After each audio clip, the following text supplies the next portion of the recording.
kung kayo po ay hindi pa nakaka-receive ng notification galing po kay YouTube 'pag tayo ay mag-uumpisa na, pindutin niyo lang po yung subscribe button diyan sa ilalim. At lalo na ha, kung kayo ay isang individual na mahilig sa usaping politikal mga kababayan, lalong-lalo na doon sa mga sumusuporta sa ating Pangulong Bongbong Marcos. At sa ilalim ng Mark Ramos ha, nandiyan po yung like button. Gayahin nyo lang po si Mabel Quinjo. Sabi niya, pang 62 like. Upang sa ganon, habang tayo po ay nagtatalakayan, nag-uusap, no? Madadaanan ko po ng shoutout ang inyong mga pangalan dyan sa comment section. Mga bossing, umpisahan ko na mag-shoutout dahil in eksaktong 3 minuto, uumpisahan natin yung pagsalitain ang dating Pangulo. Naghihikayat na naman po sila doon sa mga sasali, doon sa sabi ng dating Pangulo, maisog ka ba? Nanghihikayat na naman sila. Paano hindi ako malilito mga bossing? Repost ng repost po yung mga DDS dito sa video, no, ni dating Pangulong Duterte. So, sabi ko sa sarili ko, ibig sabihin, nanghihikayat ulit, no? Baka manumbalik yung sigla. Sumigla ba yung maisog nila? Parang hindi naman, ano? Isang araw o unang araw lang na masigla. Yung unang araw. Tapos tumamlay na ng tumamlay na ng tumamlay. Kaya ako nagtataka, ano ba to? Imbitasyon ulit? Tapos pagka tinatawag na po sa Kongreso, hindi ko alam. Mahina na yung si dating Pangulong Duterte daw kapag katawag sa Kongreso. Pakinggan nyo ho, mga kababayan, ha? Nagsalita na si PRRD, ibang klase. Ibang klaseng mag-caption yung mga DDS, mga kababayan. Nagsalita na si PRRD. Yung mga yung mga nakabasa. Ano ngayon? Di magmautog kayo ulit. No? Game. Mga kapatid kong Pilipino.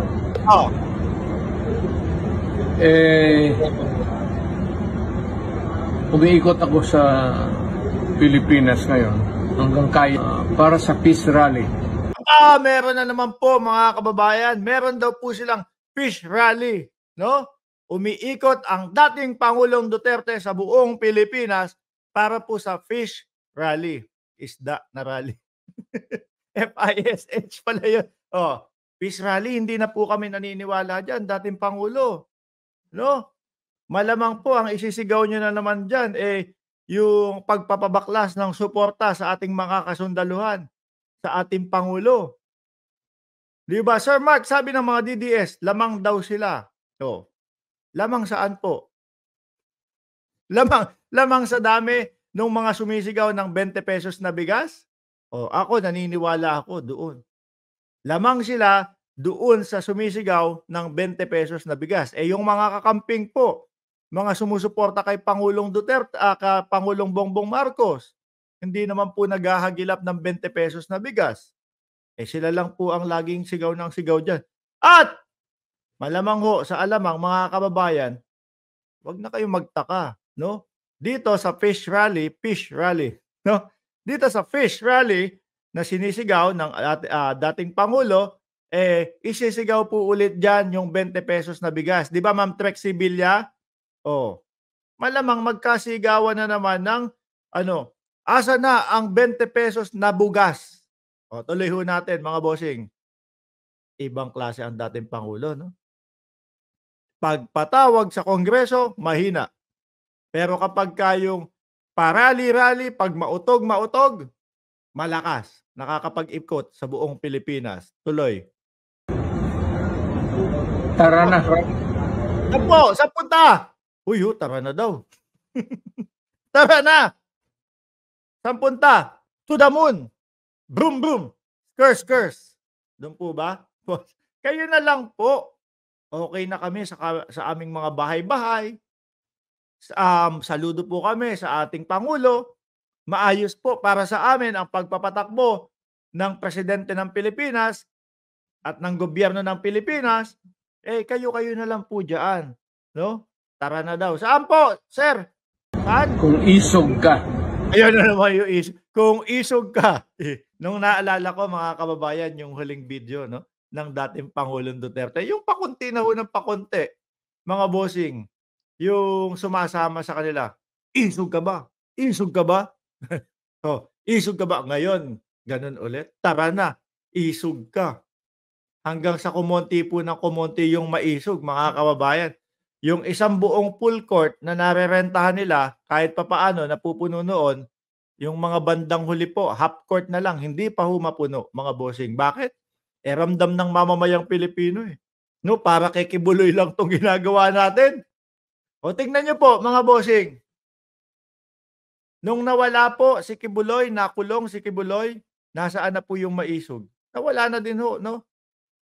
Siguro sabi ni Kibuloy, "Grabe, pahiram ako ng pahiram ng mga speaker sa inyo, pahiram ako ng pahiram para mag-host sa inyo, tapos ngayon ang kahihinatnan ko, eh, ayun din, sa OBLO din ang punta ko." Oh, nagtampo si Kibuloy sa kanila, 'di ba? Ah, Para sa bayan, aba, we defend the Constitution and the flag of the Philippines. naku, yung West Philippine Sea nga po, sir, eh, kinalimutan natin na trabahuhin, eh, para tuluyang mapunta sa atin yung karapatan, 'no?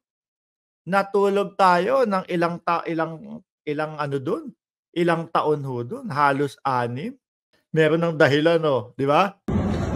Para wag masira ang bayan natin. Eh, wala naman pong nasisira, sir, 'no? Okey lang po kasi po patuloy ang pagtatanggol o patuloy po, 'no, ang pagdepensa ng ating gobyerno lalo na po doon sa West Philippine Sea, 'no? Huwag niyo kasing seryosohin si FPRRD, alam niyo naman joker siya, eh. Oh, tuloy, Hindi maloko ang bayan natin 'no? at kailangan ang Pilipino matatag. Para daw po hindi maloko yung bayan natin, 'no? Siguro iniisip o gustong sabihin ng dating Pangulong Duterte, para hindi maloko yung bayan natin doon sa mga politiko na sasabihin, eh, pupunta sila sa West Philippine Sea o sasabihin, eh, 6 na buwan tapos ang droga pero hindi naman pala. Baka siguro gano'n yung ibig niyang sabihin do'n para yung sa maisog na gagawin nila, 'no? Oo. At alam niya kung ano Oo. ang nangyayari ang dapat gawin. Yun naman pala ang pag-uusapan sa maisog. Pero kapagka nandun na ho, mga kababayan, iba na po yung nakikita natin, eh, 'di ba? 'Di ho ba?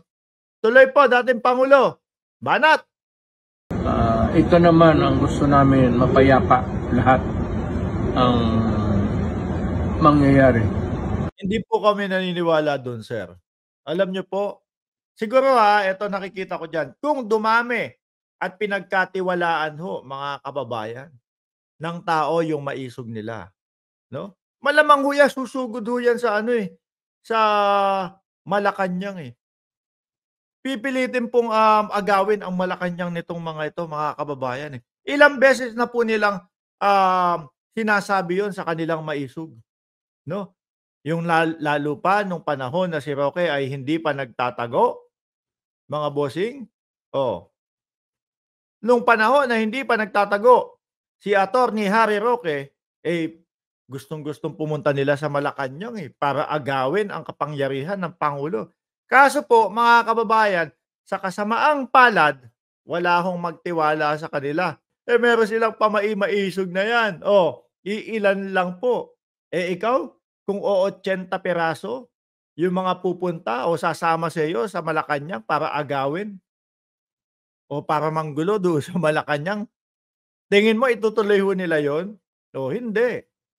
Kung madami ho ang sumasama sa kanila, malamang po, mga kababayan, magulo pa din ho 'yan. Panay mura. Dating Pangulo, matanong ko nga po kayo, yung sinasabi niyo po ba na mapayapa, eh, yun po yung ano, yung mga paninira na wala pong katotohanan? Tapos 'pag naramdaman niyo na nagagalit ang sambayan ng Pilipino sa inyo kasi nasisira, 'no? Kasi, sinisira niyo ang ating pangulo, wala kayong maipakitang ebidensya, oh, bigla kayong kakambyo kinabukasan sasabihin niyo, "Eh, magaling naman si Marcos, eh." Hindi, pagka ganito yung leader ninyo sa grupo, mga kababayan, ano, hindi mo maintindihan, eh. Oh. kung saan mo ano, kung saan ka papanig sa sinasabi niya. Do'n ba sa sinabi kahapon na against sa, Pangulong Marcos o yung sinabing bawi kinabukasan? Hilo-hilo po siguro mga DDS dito. Nagtampo sa inyo si Kibuloy. Pinangakuan niyo pinangakuan niyo daw siguro ng ano, pinangakuan niyo na hindi ka makukulong kapagka sumuporta ka sa maisog. After ilang buwan, ayun nasa oblo, mga kababayan. At baka mga ilang buwan na lang po mangingibang bansa na din yung si ano, si Kibuloy ho, mga kababayan. At wag din kayong magtataka kung ang best friend, mangibang bansa din ho, sabay sila ano, yung isa papunta ng ano, yung isa papunta ng, saan ba 'to? Oh, Estados Unidos, 'di ba? Wanted sa FBI, eh. Yung isa naman, ICC naman ang ano, punta. Oh, parehas. Dalawang mataas na tao, mangingibang bansa na. Ayun pala dun na ano, dun na dun na magfo-forever yung dalawa, mga kababayan. Tuloy. Alam mo, Oo, ano po? hindi kami binibigyan. Oh. Nakakatawa nga eh. Hindi kami Nakakatawa nakakatawa po talaga yung mga sinasabi ninyo po. No, kabaliktaran po ng mga nakikita naming inyong maisog. Kagaya na lang po, kabaliktaran nung sinasabi nung inyong mga DDS na ang lakas-lakas namin. Ano? Ano ba, kayo ba nakabatak, mga DDS? Iba yung nakikita nyo, nagha-hallucinate na kayo, na madami kayo, o nagmu-multiply sa paningin ninyo kapag para kayong bumatak ano. Daig nyo pa si Roque. Si Roque kahapon kumakausap ng espiritu, kumakausap nung mga ano, nasa kabilang buhay na. Oh, kayo kapagka sinabi, "Madami kami, padami kami ng padami," pabagsak na yung gobyerno ni Marcos. Ano kayo, nagha-hallucinate? Dumodoble? Tumitriple yung makita niyong mga kasamahan ninyo kaya nasasabi niyo? Tigilan niyo yung pagbatak. Oh, ano po sir, nakakatawa hindi kami binibigyan ng permiso ng mga mayor, 'no, mag-rally. binibigyan ng permiso ng mga mayor mag-rally. Alam mo, nasa Constitution Kasi kung makikita niyo, alam niyo yan, mabigat yan ah, to peaceably assemble for redress of grievance. kasi yung mga sinasabi kagaya na lang ho mga kababayan, nung nandoon si Pantaleon Alvarez, ang sigaw nila sedition po, eh. Tingin niyo po yung mayor, 'no, na sumusuporta sa gobyerno ng Pilipinas, makikiisa po at hahayaan? "O kayo mag-perform kayo, o kayo magmaisog kayo sa lugar ko." Kahit na sedisyon na yung mga pinagsisisigaw niyo. 'Di ba Baba Yaga Week, 'no? Oh, siyempre hindi. Ano, sira lang ang tuktok? 'Di ho ba? Hindi ho lahat ng rally mga kababayan, mabibigyan ng permit, 'no? Lalo na yung puro sedisyon na lang po ang isinisigaw, mga bossing. Yung mga paninira, sinisiraan yung presidente, hanapan mo ng ebidensya, walang maipakita. Sa tingin niyo po kailangan bigyan ng rally yun? May karapatan po tayo.